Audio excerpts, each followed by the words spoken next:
আমি সত্যি ইমপ্রেসড হয়ে গেলাম এর চালানো দেখে।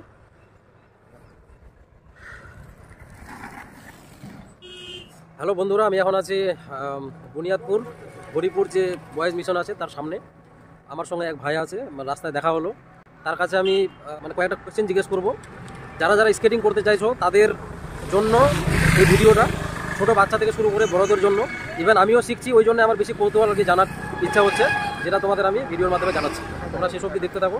এই যে সামনে আমার ভাইটি আছে, কি নাম তোমার? মাসুদ আলম। মাসুদ আলম। আমার চ্যানেলের নাম হচ্ছে স্কেটার আকাশ। এই যে স্কেটিং দূরেই থাকছে একটু, এই যে কত সুন্দরভাবে চালাচ্ছে। জেনারেশনে যে যত মোবাইলে পাবজি ফ্রি ফায়ার নিয়ে ব্যস্ত রয়েছে সব গলিতে গলিতে, তো তার থেকে বেস্ট হবে এইভাবে ঘোরাটা, কারণ এটাতে একটু শরীরচর্চার দিকেও ঠিক আছে, আর নর্মালি মোবাইলের নেশাটা কমে যাবে। এটা ঠিক, এটা কোনো কিছু ওরা শিখতে পারবে। আর সব থেকে বড় কথা, যেই এটা চালাচ্ছে স্কেটিংটা, সেটা 110 mm এর চাকা। এত বড় চাকাযুক্ত আমি কাউকে দেখিনি চালাতে এই লাইনে। আর এই ভাই এত সুন্দর চালাচ্ছে। তোমার চ্যানেলের নাম কি বললে? স্কেটার আকাশ। স্কেটার আকাশ। আর এমনি ডাক নাম কি জন্য বলে? মাসুদ। হ্যাঁ, মাসুদ আলম। আমার রিয়েল নাম মাসুদ আলম। মাসুদ আলম। কতদিন ধরে চালাচ্ছ? মিনিমাম 6 মাস। 6 মাস ধরে। তার আগে কতগুলো জুতো এভাবে ইয়ে করেছো, প্র্যাকটিস করেছো? একটা বেসিকের জন্য নিয়েছিলাম, যেটা 4 হুইলার ছিল। এটা মোটামুটি শেখার জন্য ঠিক আছে। ওটা রানিংয়ে মেন হাইওয়ে এভাবে চলা এটা ঠিক না। ওটাতে সেরকম স্পিড দেবে না, সেরকম কোয়ালিটি ভালো না। ওটা বাড়িতে শেখার জন্য একটু ফাঁকা রাস্তায় ঠিক আছে। তারপর যখন একটু এক্সপিরিয়েন্সটা ভালো হয়ে যাবে, যখন ভালো কোয়ালিটির জুতো নিলে, তখন হাইওয়েতে তবুও এতটুকু বার্তা রইবে যে প্রোটেকশন বা প্রোটেক্ট ইউজ করে রাস্তায় বেরোবে, যেমন মাথায় হেলমেট থাকে। তো তোমার মাথায় হেলমেট, তোমার এক্সপিরিয়েন্স হয়ে গেছে যেহেতু, হ্যাঁ, পরার ভয় নেই, সেই জন্য হেলমেট এখন ইউজ করো না, করছো না এই মুহূর্তে? আমিও প্রথমত ইউজ করেছি, অনেক কয়েকবার বেরিয়েছি, হেলমেট নিয়ে বেরিয়েছি। এবার এখন ভালো লাগে না, কারণ অভিজ্ঞতা হয়ে গেছে যে না, কিছু তো হচ্ছে না এভাবে, তখন কমফোর্টেবল ফিল মনে হচ্ছে না। এভাবে ভিডিও শুট করছি, তার জন্য আর ইউজ করছি না। আচ্ছা, তো টোটাল কত জোড়া তোমার এই স্কেটিং জুতোগুলো? তুমি এটা নিয়ে আমার 4 জোড়া আছে। এটা নিয়ে 4 জোড়া? কি বলে যে ভালোর থেকে ভালো খোঁজার দিয়া, যে এটা নিয়ে আমি চলছি, এর থেকে যদি ভালো চলে তাহলে আমি সেটা নিয়ে ইউজ করে দেখি কিরকম চলছে, বা সেটাতে কতটা অভিজ্ঞতা আসছে, ভালো লাগবে। এই জন্যই একটা একটা করে চেঞ্জ করতে করতে 4 নম্বরে এসে পৌঁছেছি। 4 নম্বর। তো সব থেকে প্রথম যে জুতাটা নিয়েছিলে সেটা কতটা ছিল? ওটা ছিল 3000 ইয়াতে। ওটা 3000 টাকা দামের? হ্যাঁ, ফ্লিপকার্ট থেকে নিয়েছিলাম, অর্ডার করেছিলাম। ওটা মিনিমাম আমি 2 থেকে 2.5 মাস চালিয়েছিলাম। তাতে আমার ড্যামেজ হয়ে গেছিলো, পুরো হুইল ফেটে গেছিলো। ওটা 63 mm এর হুইল ছিল, কিন্তু রাবারের ছিল। তুমি ধীরে ধীরে চাকার সাইজটা বাড়িয়েছো। প্রথমে 63 mm, তারপরে আমার ছিল 86 mm, তারপরে 100 নিলাম, এবার 110। আমি সেটাই অবাক হচ্ছি, কারণ 110-এর চাকা আমি এই অবধি কাউকে দেখিনি চালাতে। যারা একদম পুরো এক্সপার্ট, খুব ভালো চালাতে পারে, স্কেটিং করতে পারে, তাদের হাতেই দেখেছি, তাদের কাছে দেখেছি 110 mm এর চাকা। আর এটার দাম কত নিয়েছে? এটা নিয়েছে 9999। আর এটা ডিক্যাথলন থেকে নেওয়া, অক্সিলন কোম্পানি। যাই হোক, অর্ডার দিলেই বাড়ি পৌঁছে যাবে। আমি ডিক্যাথলনের জিনিস যারা ব্যবহার করেছো জানে খুব ভালো। ওদের ব্যাগগুলো প্যারাশুটের কাপড়ের হয়, অনেক দিন টিকে। ঠিক তেমনি ওদের স্কেটিং শুগুলো খুব ভালো হয়। এটা একটা ব্র্যান্ডেড জিনিস না, এটার কোয়ালিটি খুব ভালো। এটা কতদিন হলো? মাস? না, এটা 3-4 মাস হলো। 3-4 মাস? তুমি 3-4 মাস ধরে চালাচ্ছ। তো যতগুলো জুতো চালিয়েছো সব থেকে বেটার কোনটা? এটাই লাগছে সব থেকে বেস্ট। এটা যখন থেকে চালানো শুরু করেছি, ওগুলোতে পায়ে লাগানোর ইচ্ছে করে না। কারণ ওটার তখন এরকম ফিল হচ্ছে না, এরকম কমফোর্টেবল পাচ্ছি না, ঠিক মতো রানিং দিতে যাচ্ছে না, এবার মাঝে মধ্যে আটকে যায়। এটাতে যেমন ভাইব্রেট মোড আছে, ওগুলোতে নেই। এটাতে আমি যখন খাল উচ্চাতে পড়বো, ভাঙাতে পড়বো, তখন ভাইব্রেটটা আমার পায়ে আটকায় ফেলাবে, আমাকে অতটা ব্যালেন্স হারাবে না। আচ্ছা, আর ওগুলোতে সেটা নেই, তো এটার ফায়দাটা সেখানে বেশি। তো এটা কি সফট বুট না হার্ড বুট? এটা হার্ড বুট। তো যারা কেউ যদি প্রথমবার, বাচ্চা হোক বা বয়স্ক কেউ হোক, কেউ যদি জুতা নিতে চায়, স্কেটিং শু নিতে চায়, তাহলে তাদের কোনটা নেওয়া উচিত?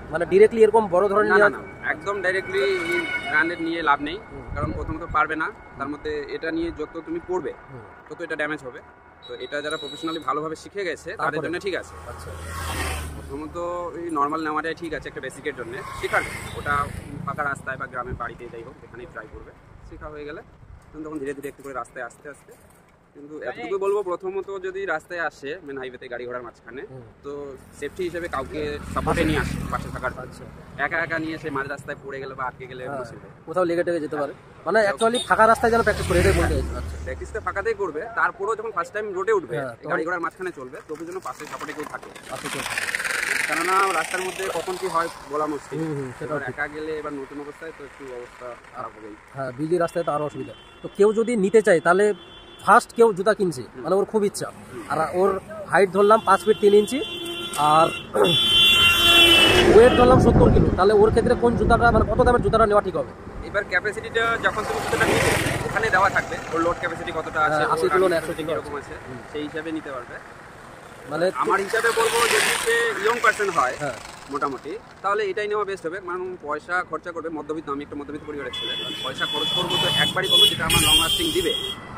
আমি নিলাম একটা 5,000 হোক বা 4,000 হোক নিলাম, নেওয়ার পরে 2 মাস ইউজ করলাম, ইউজ করার পরে সেটা আমার আর হচ্ছে না, আমি ঠিক মতো ইউজ করতে পারছি না, চলতে পারছি না। তখন আমার মাথায় উঠলো যে এটা থেকে ব্র্যান্ডের আমি ভালো নেব, তো নিতে গেলে আবার টাকা লাগছে, আবার 10,000 কি 12,000 যাই হোক, যার ওই জন্য একেবারে ভালোটা নিতে 15,000। এবার সে যদি নেয় তাহলে এটা কিন্তু পুরো জ্বলে গেল, কারণ এটা তুমি সেকেন্ড হ্যান্ড হিসাবে ছেড়ে দিলেও পারবে না। আমি নিজে সেল করেছি 7,000-এর তুল সেল করেছি আমি 2,500, মোটে 2 থেকে 2.5 মাস ইউজ করে 7,000-এর জুতো আমি 2,500 দিয়ে সেল করেছি। তো প্রথমবারে কেউ যদি এটা নেও পারবে চালাতে, মানে কোনোদিনও চালায়নি? হ্যাঁ, যদি ইয়ং পার্সন হয়, বড় হয় কেউ, তাহলে ঠিক পারবে। তাহলে পারবে। ছোট বাচ্চাদের জন্য ছোট জুতো আছে, আচ্ছা, তাদের জন্য তারা ছোটটা ইউজ করবে। আর আমাদের মতো তাদের জন্য এটাই বেস্ট বলবো, এটাই best। একবার এটা নিলেই হয়ে যাবে। এরা পারবে তো, যাদের বয়স 20-র নিচে, হ্যাঁ, পায়ের সাইজ হিসাবে পায়ের সাইজ হিসেবে। এটা তো অ্যাডজাস্টেবল, এটা অ্যাডজাস্টেবল না, এটা তো ফিক্সেবল হয়ে যাচ্ছে। এটা fixed। যার যেরকম পা সেই হিসাবে ফিক্স আছে। তোমার পায়ের সাইজ কত? আমার পায়ের সাইজ হচ্ছে 7। আমার 6, তাহলে 6-এরও পাওয়া যাবে। ইউকে 41। ইউকে সাইজ হিসাবে কত? 41। 41। মানে আমার যেহেতু পা 6 লাগে, তাহলে আমার 41 নিতে হবে। না, তোমার তাহলে তার নিচে নিতে হবে। তাহলে 39 না 40 নিব? 40 নিলেও ঠিক হবে। 40 আর নিলে 41টা নিলেও কমফোর্টেবল হবে, বেশি লুজ নিলে আবার চালানো অসুবিধা হয়, যখন পায়ের ভিতরে লুজ থাকবে। এটা যেন পুরো ফিক্সড আসে একদম, মানে পাটা তোমারটা একদম ঠিক হচ্ছে, 7 নম্বর সাইজ। পুরো সেটআপ আছে। নিজেকে ভাবতে হবে যে এটা আমার জুতো না, আমার পাই আছে, আমি পা নিয়েই চলছি। যেমন খালি পায়ে আমরা রাস্তায় চলি বা হাঁটি, যেরকম ব্যবহার করে যাই, সেভাবে এটাও তোমাকে নিয়ে যাবে। শুধু এটার প্রথমত নতুন অবস্থায় ওয়েটটা একটু অসুবিধা হবে, যেহেতু এটার ওয়েট আসবে 4 থেকে 4.5 কিলো। আচ্ছা, তো এটা নিয়ে একটু অসুবিধা হয়, 2-4 দিনের মধ্যে অবশ্যই। তো ব্যাপার হচ্ছে কেউ যদি মনে করে এই জুতাটা নিয়ে, ইয়াং ছেলে যাদের বয়স 25-26, ওরা যদি মনে করে যে আমি এটা মানে নিজে নিজে শিখবো, তাহলে কেউ পারবে শিখতে? পারবে। আর সেটা ফাঁকা রাস্তায় যেন প্র্যাকটিস করে, এই তো?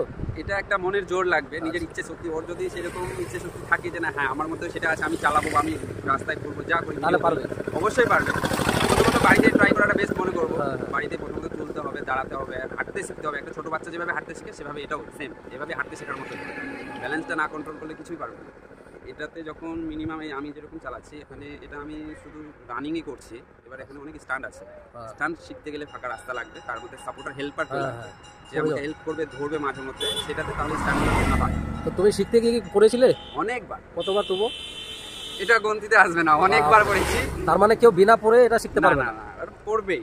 আচ্ছা, ভয়ের কিছুই নেই, কারণ যখন চালাতে শিখবে নর্মাল অবস্থায় তো চালাবে, খুব স্পিডে তো চালাবে না। পড়লে হয় সামনে যাবে, না হলে পেছনে যাবে, শুধু পড়ে যাবে এতটুকু।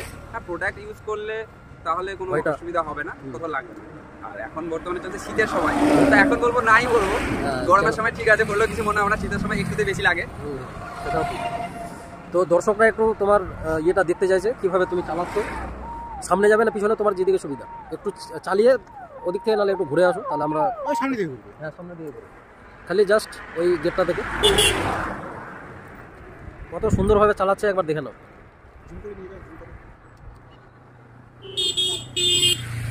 ব্যাস ব্যাস ব্যাস,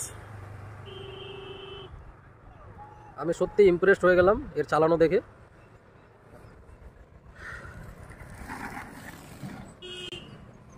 এরকমভাবে আমি কাউকে চালাতে দেখিনি।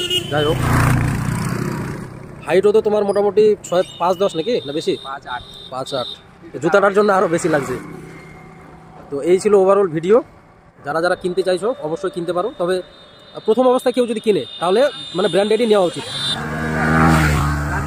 লাস্টিং ভালো করবে, তাড়াতাড়ি নষ্ট হবে না, সেটা ইউজেবল থাকবে। মিনিমাম তো 6 মাস ইউজ করতে পারে। তাহলে ব্র্যান্ডেড নেয় তো 2 মাসের মধ্যে খেয়ে, আচ্ছা, মানে এমনই অবস্থা খারাপ হয়ে যাবে, চালানোর ইয়ে থাকবে।